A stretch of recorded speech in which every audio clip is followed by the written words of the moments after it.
वाचनकट्टा आयोजित लढा करोनाशी मैत्री पुस्तकाशी या उपक्रमात शिवाजी विद्यापीठाचे उपकुलसचिव व लेखक डॉक्टर V.N. शिंदे यांनी लिहिलेल्या कवितेचे सादरीकरण करत आहे मी आरती टोपले.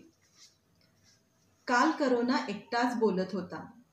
माणूस नावाच्या प्राण्याला त्याच्या येण्याची अनेक कारणे देत होता. त्याचं बोलणं पटलं म्हणून हा एकतर्फी संवाद तुमच्यापर्यंत पोचवत आहोत. कुणकुण लागेपर्यंत बातमी आली, बातमी वाचेपर्यंत साथ झाली.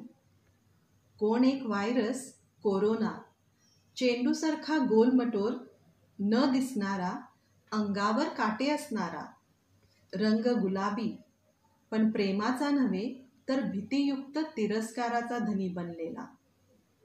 सकाळ संध्याकाळ तिन्ही काळ, देहात नाही पण मनात वसलेला.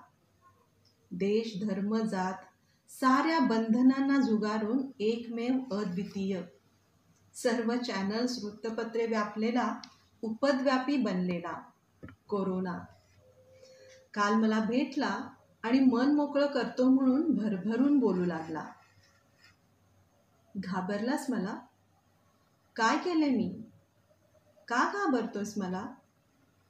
तुलाही माझं वागणं चुकीचं वाटतंय? मी चुकतोय असं सगळ्यांनाच वाटतं, पण ही तर तुझ्या कर्माची परतफेड आहे. भोगतोय मात्र मी.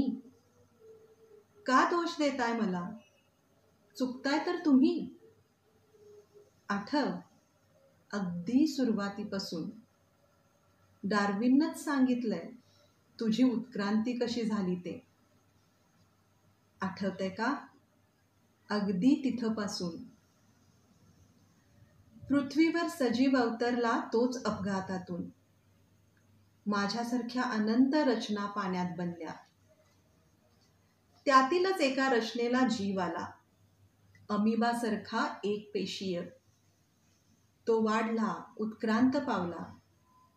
पाण्यात शैवाल जलवनस्पती, तर पाण्याबाहेर वनस्पती, जलचर, भूचर, उभयचर, पक्षी आणि प्राणीही. त्यातलाच एक प्राणी तुम्ही वानर. वानरापासून माणूस घडला. हे सारं मी नाही हं, डार्विननी सांगितलंय. 4 पायावरचे चालणे सोडून तू 2 पायावर उभा राहिलास. वानराचा म्हणे तू नर झालास. तुझं डोकं जमिनीपासून लांब गेलं, तिथेच तू आमच्यापासून दुरावलास. स्वतःला विश्वाचा स्वामी समजू लागलास. स्वचा शिरकाव तुझ्यात झाला आणि स्वतःपुरताच पाहू लागलास. गरज नसतानाही स्वतःसाठी सगळं काही ओरबाडू लागलास. कारण तू स्वतःला सर्वस्व मानून राहिलास. मातीपासून दूर गेलेल्या तुझ्या डोक्यात स्थिरावली अनिती, मी, माझे, मीपणा आणि केवळ स्वार्थ. हरवत गेलास तुझं प्राणीपण. तुला हवं होतं सुख, त्यासाठी लागलास गटाने राहायला. प्रथम झाडावर, मग गुहेत, कधी नदीकाठी, तर नंतर घरे बांधून. या स्थिरतेने तुला आणखी स्वार्थी केलं. लाथाडलेस निसर्ग नियम आणि लादलेस स्वतःचेच नियम. गरजे इतकं भोगावं, मिळेल ते आनंदाने घ्यावं, हा मूलमंत्रच विसरलास. काम, क्रोध, मोह, दंड, हवं ते ओरबाडत अखेर तू मानव न राहता दानव झालास. नदी, ज्यांनी तुला साथ दिली, नगरे वसवायला, शेती करायला, ती बनली तुझी जीवनदायिनी. घेतलेस तू स्वच्छ पाणी, कधी पिण्यासाठी, स्वच्छतेसाठी, शेतीसाठी, तर कधी तुझ्या सुखासाठी. कारखान्यांसाठी, उद्योगासाठी तू घेत राहिलास, पण परत काय दिलेस तिला? नाल्यातील सांडपाणी, कागद, रंग, चामडी, खत, कीटकनाशके तयार केल्यानंतर राहिलेले रसायन मिश्रित पाणी. ही सारी घाण नदीला मिसळून तू बनवलेस तिला मृत्यूदायिनी. तुला अन्य जीवांचे तरी कुठे मोल? तोडली सरण्ये, मारलेस प्राणी, सगळीकडे तुझी मनमानी. निसर्गाचे नियम मोडीत राहिलास, सुखाच्या कल्पना रुंदावत राहिलास. तुझ्या मते तू प्रगती केलीस, पण तुला कळलेच नाही ही तर अधोगती झाली. सुखाच्या व्याख्या बदलत राहिलास, अनेक जाती प्रजाती नष्ट करत राहिलास.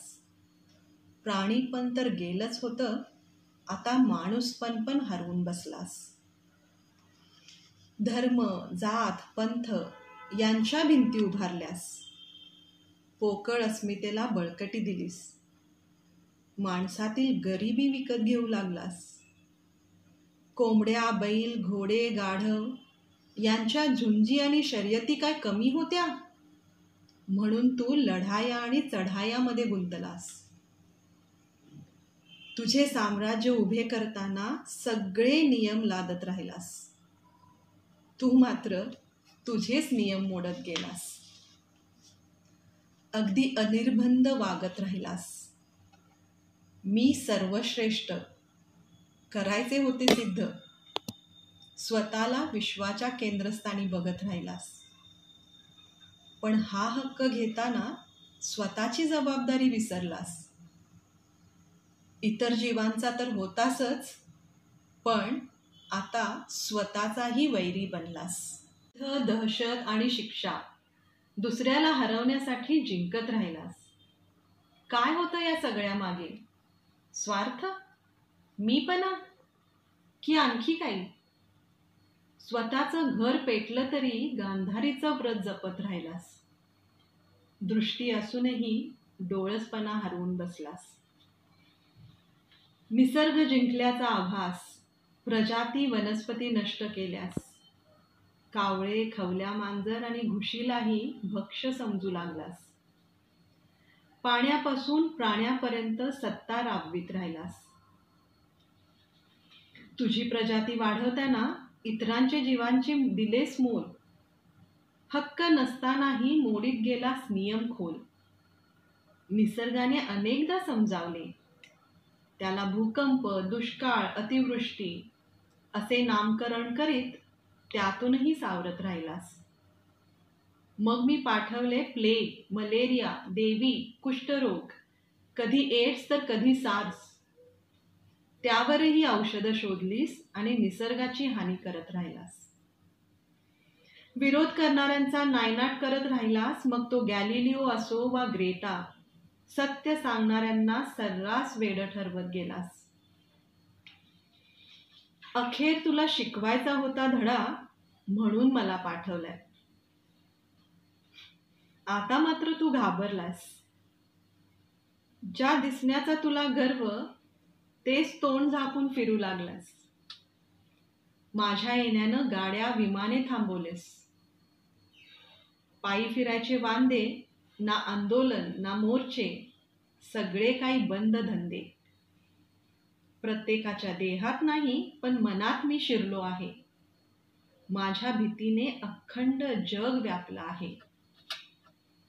विश्वाचा मालक व्हायचं होतं तुला. आज माझ्या दहशतीने गल्लीत फिरायची भीती. मी येईन, मी गाठेन, किती मेले, किती जिवंत, याचीच येता जाता धास्ती. माझ्या भीतीने का होईना तू थांबलास. सगळं काही थांबवलंस. 15 दिवस, 1 महिना कार्बन उत्सर्जन मात्र थांबलेलं. निसर्गचक्र सुरूच राहिलेलं. पक्ष्यांनी घेतला मोकळा श्वास. ओझोनच्या पातळीनं लावली ठिगळं. ज्यांना जगायचा हक्क आहे त्यांना रान झालं मोकळं. जाता जाता आठवला तुझाच एक नियम, तूच बनवलेला. तुम्ही गुन्हा केला आहे म्हणून आज तोंड दाखवायची लाज वाटतेय. माणूस अपराधी आहे, तो गुन्हेगार आहे. आता तरी सुधार. आवर आपला स्वार्थ. पृथ्वी तुझ्या एकट्याची नाही तर सर्वांची आहे. आता तरी हे सत्य स्वीकार. एक प्रश्न विचारू? मी कोणामुळे आलो? कोणाची चूक? जबाबदार कोणीही असेल, पण त्याच्या मुळाशी तुझा स्वार्थ. डायनासोर संपवले तसे तुला संपवायचं सामर्थ्य निसर्गात आहे. कदाचित तू मलाही संपवशील, पण वेळीच जागा झाला नाहीस, सुधारला नाहीस, तर लक्षात ठेव, मी पुन्हा येईन, मी पुन्हा येईन, मी पुन्हा येईन.